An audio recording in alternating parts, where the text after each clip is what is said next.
Editing components by opening their part file. So another method of editing components is by opening their part files and making the change to them. We can do this by going over into our browser bar. I'll come down to this particular part here. I'll pick on it. I'm going to right click and I'm going to choose open. When I choose open, it's going to open up that particular part in the impart environment. I can make the necessary changes. So for example, I want to maybe change these. I'll come over here to these extrusions. I'll right click and I'll say edit feature. And I'm going to make a change. I'm going to go and change my extrusion a little bit. I'll say okay. Made it a little less tall.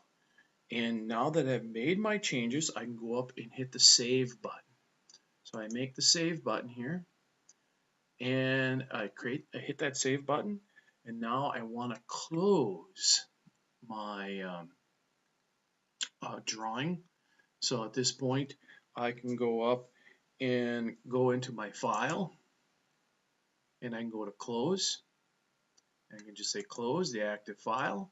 Boom! I went back to my other my assembly file, and the changes are automatically bi-directional, and so they are updated.